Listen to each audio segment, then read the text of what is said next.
যখন ভীমটা ছাড়া হয়, এক মাথা করে ছাড়া হয়, তখন এই স্টারআপ গুলা বাঁকা হয়ে যায়। এই স্টারআপ যদি বেঁকা হয় তাহলে কিন্তু আপনাদের ভীমের লোড বহন ক্ষমতা কমে যাবে।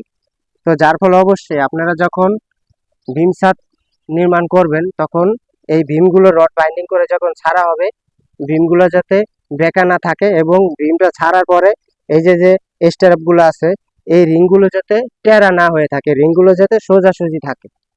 কারণ এই সমস্ত ভুলগুলো যদি আপনাদের বাড়িতে হয়ে থাকে তাহলে কিন্তু ভীমের লোড বহন ক্ষমতা কমে যায়, যার ফলে ভবিষ্যতে আপনাদের বাড়ির ক্ষতি হবে।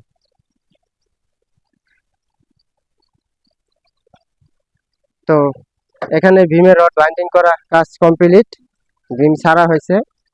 এই ভীমের স্টারআপ যাতে বেঁকা না থাকে আপনাদের বাড়িতে, এবং কি ভীমটি যাতে সোজা থাকে, এসব বিষয়গুলো অবশ্যই আপনারা খেয়াল করবেন। এরকম সুন্দরভাবে রিংগুলো যাতে সোজা থাকে, এবং কি ক্লিয়ার কাভারিং গুলো যাতে ঠিক থাকে। তো সেকেন্ডারি ভীম যখন প্রাইমারি ভীমের উপরে পড়বে তখন অবশ্যই এরকম আপনারা মাটাম করে দিবেন, তাহলে আপনাদের ভীমটা আরো শক্তিশালী হবে এবং কি মজবুত হবে।